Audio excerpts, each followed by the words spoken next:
Take a breath. Take a breath. You're good.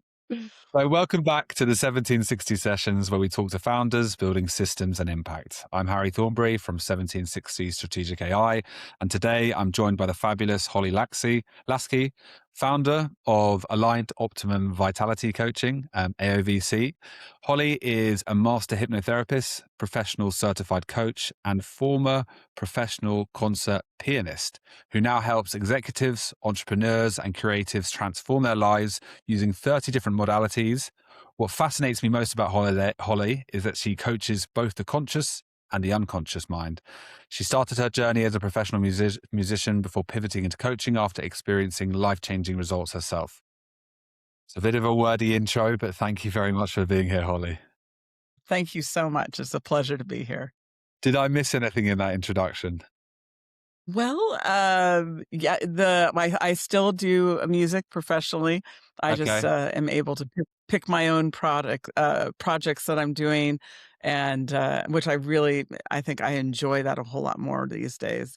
But I originally started out playing piano, wanting to be a concert pianist, and Yeah. then kind of even within music, things took some different turns. I discovered I could write music, so I ended up changing my major. So I actually have 2 degrees in music theory and composition, which kind of led the way to doing a lot of conducting, a lot of writing, and so being in all different aspects of performing. So I've done the concert thing, I've done the orchestra, the concert band, I've done studio work, voiceover, kind of played in a rock and roll band, played This for is theater. incredible. So done a little bit of everything. So you have no fear being up there on stage, stick in hand. I was about to call it a wand in hand, conducting, Yes. and that's Yeah, incredible. no. I love being on stage, but, ironically, I had debilitating stage fright, as a young player, and that was Of actually course. one of the first things I experienced in coaching was dealing with the root of that and why that was there, and then to have that be just, like, instantaneously gone. I literally went home from this particular event I was at, performed the next day, which was a very odd experience because all the coping mechanisms and ways that I had learned to deal with my stage fright, all of a sudden I didn't need, and I Yeah. just played. It was kind of Did an you amazing thing. did you see a hypnotherapist for that, or was that a conscious therapist, so to speak? It was working with my first coaches who, as things went on, became my mentors and my teachers, where I did a lot of my first certifications. Oh, wow. Well, hearing Yeah. that you've also been in a rock band, I had guitar lessons. I played the drums. I played the timpanis as well. So if you Oh, ever want to, if you want to reform the band, I'm right here. all right. That sounds great. So, starting your career as a concert pianist and composer, um, can you take me back to that pivot? How does a musician become a hypnotherapist? Because it seems like they're not two extremes, but just completely different. Well, I've always been a very intuitive person, so I've had a lot of those skills where I've just connect really naturally with people. And being an empathetic person and all the kind of the person that everybody comes and talks to. So that was already there. And so I often found that when I was dealing with people in music, there it was the human connection that I found really interesting. But I found coaching because I was looking. I had some unresolved issues in my own life, and I had tried like all the conventional ways to deal with it and had found that everything was very short term. I would have a little bit of change and then I would kind of go right back to where I was before, or the thing would come up again. And so to find something that would really help me resolve some childhood trauma Yeah. was the thing I had been looking for. I think you mentioned last time they were literally phenomenal, life-changing results. Was there a Yes. moment, what was that moment that made you think, hang on, everyone else needs to go through this, or I need to help you? Exactly what you're saying. I was molested as a kid by somebody close to my family over an extended period of time. And then when, as an adult, was trying to deal with it, and everything I tried, just like I say, kind of uh, boomeranged me back to, here's the thing again, here's this thing again, here's this thing. And I really got to the place where I was really tired of living my life through the lens of trauma. Yeah. And there's got to be a way. There's got to be a way. So there was somebody who I knew in a different context. Our kids did theater together, and she was starting her own coaching company, and she was posting things online. And I thought, well, I haven't heard of that. Well, this is different. So I was looking things up, and finally I reached out and said, "Hey, let's have coffee. I'd really like to talk about what you're doing." And that was kind of that moment where one thing led to another, and it was, I remember the first session where this particular trauma was addressed, just the sense of relief, and that this didn't have to define my future. And didn't have to define my present either. Of course. And look, I'm incredibly sorry you had to go through that, but Thank it's you. amazing to hear how you've actually pivoted and thought, right, well, I actually want to help other people because I don't want people to have to face this alone, so to speak, because there are plenty of other people out there with traumatic experiences that are probably Absolutely. still dealing with them now. Like myself, for example, having trauma experiences led me to therapy, which only helped me out the other side. And I couldn't speak more highly of therapy and hypnotherapy together, so to speak. And they were all both of the same trauma. It was obviously very different to yourself. Losing my dad like 6 years ago, I didn't know how to face it. I couldn't quite understand why my life was crumbling around me, but I was numb to everything. And then it wasn't until therapy and hypnotherapy that we opened up. Yeah, so it's amazing work you're doing, and you've collected, I think you said 30 different modalities. So Yes, quite a few. how did that evolve, and how did you decide in the moment which tool to pull from? Well, it's interesting because every certification, every training I've done, you have to successfully sit in both seats. You have to successfully be the practitioner, and you have to successfully be the client. So everything that I've learned, everything that I implement, I've done myself over Yeah, and over. And, you were talking about losing your dad. There's an amazing technique for being able to grieve in a really healthy way, process and release the grief at night in your sleep. And I thought, well, that is a wild thing to consider. Of course, I've experienced that technique multiple yeah, times. And to be able to bring tools like that, techniques that are, again, that are life changing, because we're not taught to be no, emotionally literate in our lives. We're not taught how to honor these biochemical responses in our body. We're not taught how to do this. And so it's so important to find places where we can actually learn this. such a hot topic at the moment. Those biochemical responses in your body. There's nothing out there that you're told Yeah, as a kid how to deal yeah, with things. There's been so yeah, many times in my life where I'm like, surely I should have been taught how to navigate this situation. But it's people like you and the work you do that help us actually get through this. Um, yeah. So actually wanted to touch on the subconscious side of things and sure. the trauma. I think you and I should probably have a conversation offline about that. It sounds like something I need. Yeah, Um, so, yeah. What do you want to know? what does coaching the conscious and unconscious mind? What does that actually mean in practice for people that don't know? Well, it's an interesting thing because a lot of times people who've had trauma in their life, and unfortunately, we've all had trauma to some degree. I mean, we label it one thing, the big T word, but it can be something as one of my mentors would use as a teaching example, someone whose life had completely derailed, and their original trauma was they peed in the pool when they were a kid. And you think, well, that's not a big deal. Kids pee in the pool, things happen. But because the meaning that he attached to that, the definition that he attached to that at a young age dictated what happened afterwards. He was collecting evidence, his entire life going back to when he peed in the pool and was shamed and blamed and, all of those things. So it's, a lot of times people will say, "Oh, well, what happened to me wasn't that bad." Well, but your body thinks otherwise. There's a great book called The Body Keeps the Score, which I love it because it's so true. I've heard of it. We Yeah. don't have tigers chasing us in Western civilization, but our tigers are metaphorical, and our body is realizing it's not safe. And then we don't understand why we're having a big reaction to things.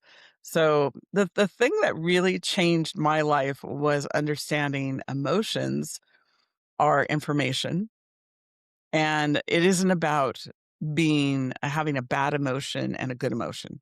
Emotions are just emotions. They're there because they have something to teach us. There's something we need to know that we've never been able to know before. And the fact that emotions and pain and pleasure travel the same pathway of the body. So being a very kinesthetic, empathetic person, often I didn't understand why I would have physical reactions to things. And now knowing what I know, it's like, "Oh, well, this makes perfect sense." So emotion as information, I think, is really crucial. The other piece of it is how we take in information, how we process. 95% is unconscious, 3 to 5% is conscious. So the 3 to 5% thinks it's running the show. The 95% says, no, we're running the show." And so most people are living in their automatics, in whatever's going on in that 95% is running everything in their life, their habits, their coping mechanisms, Yeah. their patterns in their relationships, patterns in their health, patterns professionally. Everything is coming from that 95%. So if we can bring those things up to the conscious level, we can create resolution Pick in an them. Yeah. incredible way. Yeah.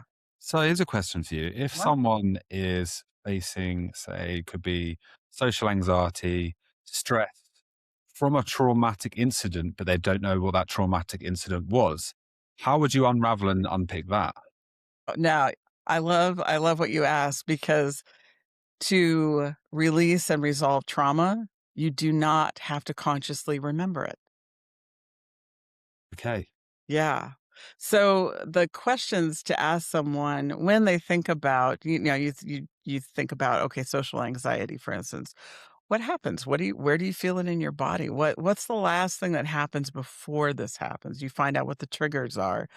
But then you start saying, when you feel social anxiety, what does that do for you? What does that make you feel? And someone might say, well, I feel scared, or I feel like inadequate, or I'm afraid people are gonna laugh at me or make fun of me, or I'm gonna do something silly, or so you start digging under that.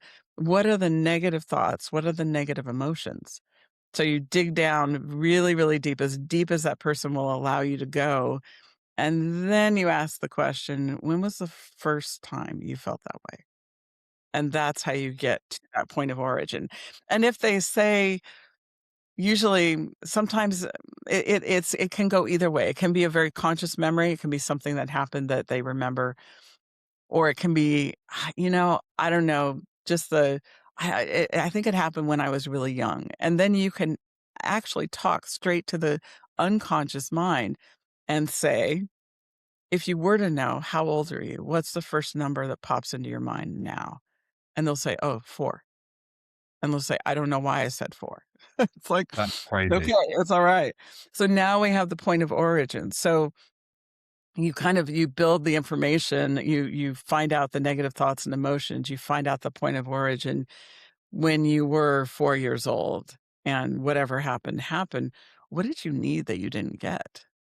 And so you begin to fill in to create the other side of, we can resolve this, learn what you need to learn.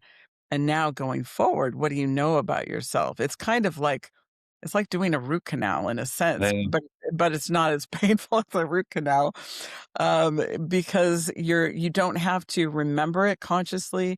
You don't have to be in it. Like, conventional therapy is a lot of reliving and talking through something, which can be very re-traumatizing itself.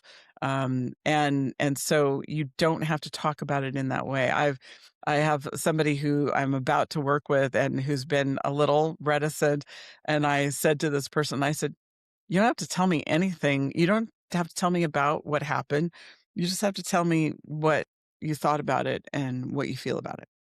And they're like, so that's how we get there. I my business partner, has an incredible story too and has big pieces of her childhood she still doesn't have any memory around. She's done the release work, so now Yeah. it's neutral and everything's fine there. But sometimes that's what happens. Our unconscious mind's job is to protect us. It to preserve the body first, and after that, it's about organizing information. Okay. So and protection. So speaking of your partner, Mhm. Carla, I believe, Yes. co-founder, um, Yes. you said she coached you originally, uh, um, Yeah. and there was some moment of annoyance because she was so good. How did that turn into a business partnership? Well, it was interesting because, like you said, we when we talked earlier, I said she had coached me, and I was completely pissed off. I was so angry. I would get off the calls with her and just be almost livid. And then I think about it, and I do the tasking that she gave me, and I think, "Ah, okay, she was right about that." And I'd go to the next call. So I met her in person when did my first round of certification. She was a coaching assistant, and I don't get nervous meeting people at all, and I was a little nervous meeting her, and then I realized, "Okay, no, it's just my stuff, we're fine, I'm fine, we're good."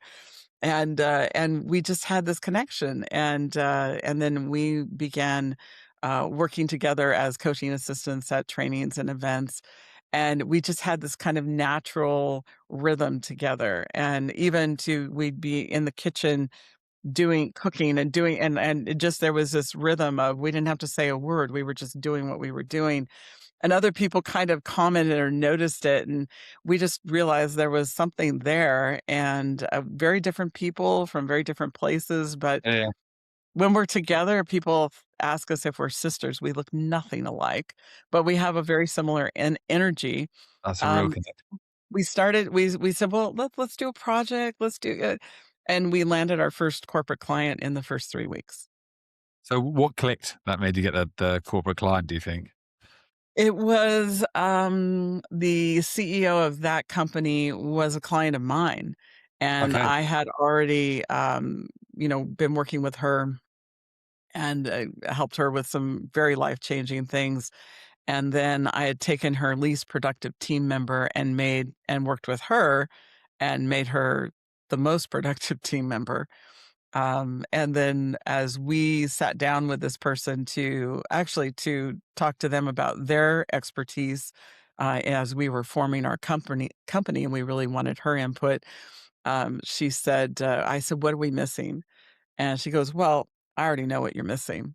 She said, "I want you to come do for my team what you did for me." So I already have a line here on my budget for you. So let's talk about it. So that was kind of the beginning of that. That's amazing. And I think Yeah. every corporate company should hire someone like you to sort out the workforce 100%. I don't Well, think therapy's leaned yeah. enough on that way in the workplace. There's a really interesting tool. You can use it in business partnerships, you can use it in teams, you can use it in, relationships, marriage, intimate relationships. Most people don't realize our values are unconscious. So Yeah. there's a way to find out, in this case, in the corporate setting, what is the CEO's team values? Yeah. Values for their team. You can find out not what they think they ought to be, but what they actually are. Work with the CEO, clean all that up, and then you can go and work with the entire team. Now you have a list of amazing values. You negotiate what the definition of those values are. And then there's a technique where you can install those values consciously and unconsciously. So now you have an entire team bringing Um, their own personal wow. values for the team merged with the CEO's values, and now you're all headed the same direction, in a very positive way, And this consciously and is unconsciously. part of your offering as well. Yeah, yeah, absolutely. Wow. Yeah, That's incredible. I would love to see this in action in the workplace. The amount of times I've been in a sales team, in a corporate environment where we're just not gelling and we're not yep, aligned, and yeah. everyone has different visions, and it's okay to be different people, but you need to all be working towards the same goal 100%. Yeah, well, this is goes back to when we're very young, 0 to 6 is when we create definitions. So something happens and we say, "Oh, I'm happy." Or something else happens and we say, "I'm sad," or something else, "I'm angry." And then another experience happens. Now we compare it and say, "Okay, which label does it go under?" And then we begin to again create look for evidence to back up our definitions. Now some of these definitions are healthy, some of them are not. So now that translates to, as an adult, this particular team we worked with, responsibility and ownership. And there was a moment where we were all in a group discussion about this, and the CEO said, and I said, "Wait, wait, wait, what was that? Tell me, what was the aha?" And she said, "Now I know why we're having certain challenges, because as many people that are on that call, we have different definitions of this. So now you negotiate and say, what is our definition together of responsibility and ownership? And now we have an agreed upon definition." Oh, wow. Yeah, it's Yeah, getting to the root problem, or the root thoughts of why someone put that in a exactly. particular category, and then, yeah. Yeah, yeah, Makes sense. yeah. I think everyone should be doing it. So you mentioned before, you mentioned on the podcast already that, you've gone through multiple phases of reinvention, and what's the biggest lesson you've been learning from those different pivots? Think it's easy to I think we all kind of go through these different phases of growth. Our first growth was kind of, well, where's a place to start? We had the corporate client. We both of us had our own stories about our health and our own transformations. So we kind of started with the health and wellness thing, and then we realized that we got a lot clearer on who our ideal client is. We both attract a lot of high performers, creatives, in every field, from finance to I work with a lot of professional writers, musicians, um, professional athletes. So we said, well, how do you quantify when you've got something that like everybody needs in some way in some application in their life, but how do you market that? And so that has been kind of It's our biggest. literally Yeah, I was that's gonna this is what yeah. my next thing I had lined up to talk about was, is the fact that you not only do you help a broad spectrum of people, you have a broad spectrum of modalities, and it's how do you get the clear messaging that it's kind of not a one size fits all, but it is in Yeah, some sort of way. exactly. It's and we've worked with different business coaches, and every coach we've worked with, we've learned something valuable. We've carried something forward. So I think every experience you have, teaches you something important. And again, it's kind of like looking at the emotions. There are no bad or good emotions. There's just emotions. And I think in this experience, in all the experiences we've had, you'd say, "Oh," I wouldn't say, "Oh, this was a bad coach and this is a good coach." These are just different coaches with different experiences, with different, talents and abilities and ways of communicating, and we've been able to take the lessons from each coach, and say, "Okay, now how does that apply to us?" Learn from other people's learning curves. I've worked with some very large organizations, and to be able to kind of peek behind the curtain and kind of learn from their Yeah, learning curves of what worked, what didn't work, what would some people say is a massive failure was actually a massive success. because of what you And learned back of it, yeah. right. So I think that's such an important lesson. It's also flexibility. We can get trapped into, well, it's got to look this way or it's got to be this way. When we did our first group program, it was, let's start it, let's do it. Let's know that it's going to change, it's going to develop, Yeah. and it certainly did. I completely agree with that statement because I worked for the software startup. It's when my career first really went on a big trajectory. This was about 2016. And our marketeer, head of marketing at the time in the UK, he was praised for his work. Like we had so many leads and inbounds coming in from every different angle, and it was awesome for us as sales reps because we saw the benefit of it. But they didn't realize behind the curtain was a load of trial and error. We were trying some outrageous things at events. We were turning up with a robot in a costume, which pissed everyone off. We were doing so many different things, but that's what it is. So back to Yeah. your point, is there's no sort of right and wrong or failures, and it's always going to help you be a learning curve into terms of what works at the end of the day. Well, and it's also, especially when you're dealing with social media, that changes and shifts constantly. So Yeah. being able to test different ads and figure out, well, what's the thing that's working here? What's the thing that's not working here? So how are new clients finding you today? Is it socials like we mentioned? Is it referrals, speaking, partnerships? What? Kind of all of the above. Yeah, I thought, yeah. I think the thing that so much of our work has been a lot of referrals. I had one client who came to me who told me much later after the fact. She said, "Yeah, my friend said whatever you said, say yes, and even if you think it's ridiculous, just do it. Just say yes, and it doesn't matter how much it costs, say yes." And we laughed, and I said, "I think we all need friends like that in our lives." Yeah. Mm. So referrals have been a big part of it, within the coaching community itself. We're plugged into a number of, amazing communities, so other coaches come to us, and that's been such an honor. And then do a lot of speaking engagements, so definitely from that. And I think the part that we haven't been as successful with, and I think the thing that we talk about right now is like, okay, what's the next version of things going to look like? And the importance of cracking the code with the ads. So finding those high performers that have tried it all, that have not gotten the results they want. They're open to something different. They're actually open because you have to be ready for us. Yeah, And yeah. I had one client who did not work with me for a while, and he was working with another coach, and then I was working in a larger program, and then when he came to me in the second half of the year, he said, "Yeah, I wasn't ready for you yet." He said, "Now I am." So so when people are ready to do something different, when they're open to trying, when they know that what they've done before hasn't gotten them the results they want, and they're ready to get off of that, the definition of insanity is doing the same thing over and over and expecting something different to happen.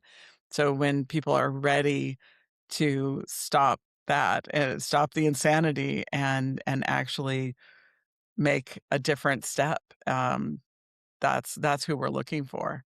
And that's probably been my favorite thing you've said today.